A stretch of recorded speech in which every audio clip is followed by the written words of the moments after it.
আসসালামু আলাইকুম, welcome to Fatema's diary. আজকে আমি রান্না করছি গরুর মাংস।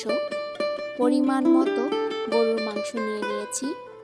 দিয়ে দিব আদা বাটা, রসুন বাটা, লাল মরিচের গুঁড়া, হলুদের গুঁড়া, ধনিয়ার গুঁড়া। এক্ষেত্রে আমি ধনিয়ার গুঁড়াটা কম দিয়েছি। আরও দিয়ে দিচ্ছি মাংসের মশলা, ম্যাগি মশলা। সব মশলা দেওয়া হয়ে এলে ভালোভাবে মাখিয়ে নেব।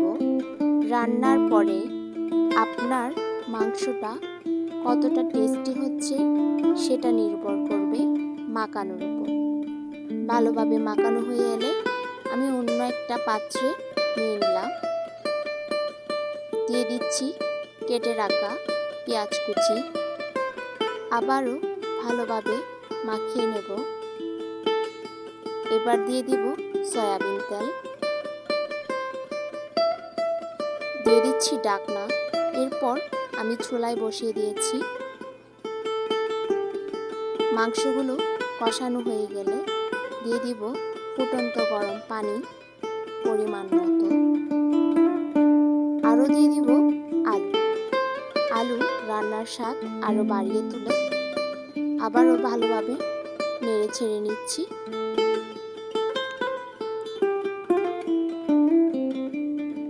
এবার ঢাকনা দিয়ে দিব।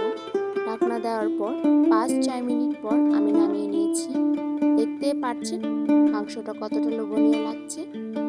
ভিডিওটা ভালো লাগলে লাইক, কমেন্ট, শেয়ার দিন।